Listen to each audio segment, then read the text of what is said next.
अस्सलाम वालेकुम। आप देख रहे हैं समिया रसोई घर और आज मैं आपके सामने जो रेसिपी पेश कर रही हूँ हर घर में कॉमनली यूज होती है, ये है टोमेटो केचप। तो रेसिपी स्टार्ट करने से पहले मैं आपसे रिक्वेस्ट करूंगी मेरे चैनल को ज्यादा से ज्यादा सब्सक्राइब कीजिए, लाइक कीजिए ताकि आपको नई से नई वीडियोस मिल सके। तो आइए स्टार्ट करते हैं। यहाँ मेरे पास 1 किलो टमाटर है, इनको मैंने इस तरह बड़े चंक्स में काट लिया है।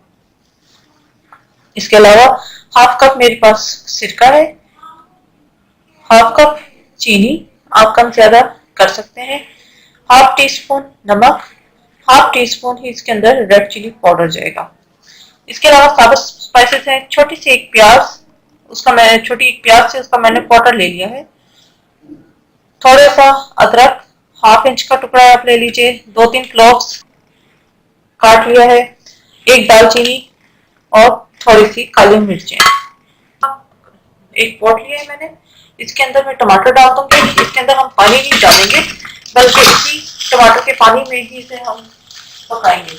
जब और इसे मैं ढककर जो है कुक होने के लिए रख दूंगी कि इसका पानी रिलीज होगा, इसकी जो स्किन, और ताकि ये जो है टमाटर सॉफ्ट हो जाए। यहाँ टमाटर जो है वो हो चुके हैं, इन्हें इसका मैं चूल्हा बंद कर देती हूँ। इसे थोड़ा सा ठंडा होने के बाद मैं इसे ग्राइंड करूंगी।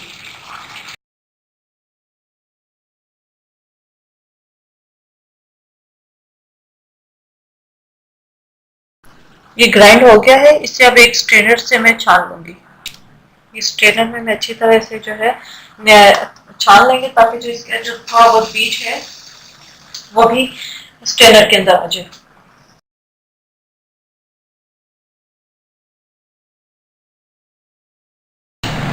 जितना इसका पल्प था वो सारा निकला है और अब इसको मैं डिस्कार्ड कर दूंगी। यहाँ मैंने इसका चूल्हा ऑन कर दिया है, ठीक है। सारे स्पाइसेस चले जाएंगे, सॉल्ट, चीनी, चीनी कम ज्यादा आप अपने हिसाब से कर सकते हैं, मिर्चें, सिरका, इसे मिक्स करेंगे। जितने भी स्पाइसेस हैं इसको मैं एक स्ट्रेनर में डाल दूंगी। इसको मैं लॉक कर दूंगी और ये स्पाइस बॉक्स जो है वो भी इसके अंदर चला जाएगा। इसे तकरीबन मैं आधा घंटा जो है वो हल्की आंच पे मैं कुक करूंगी।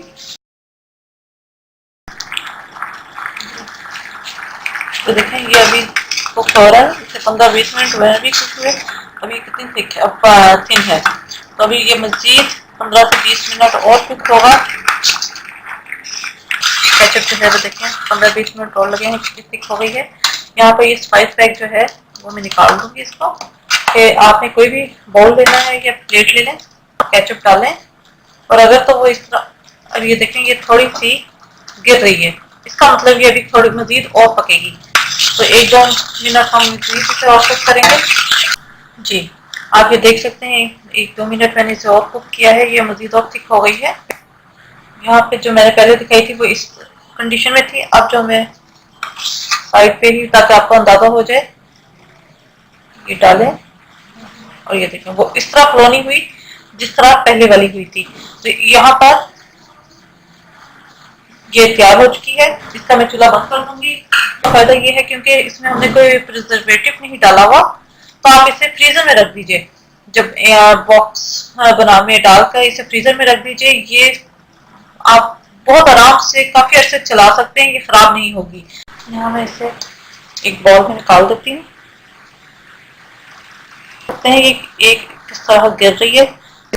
यहाँ पर मैं आपको जो मैंने पहले से बनाकर फ्रीजर में रखी हुई थी, ये फ्रीजर में रखी हुई थी, ये थोड़ी सी हल्की सी बर्फ जमी, हल्की सी बर्फ लगी हुई है।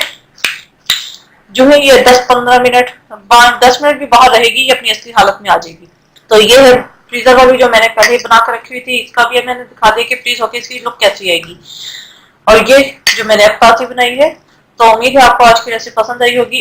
अपने फीडबैक मुझे जरूर आगाह कीजिएगा। अपनी दुआ में मुझे याद रखिएगा। Thank you for watching. खुदा हाफिज़।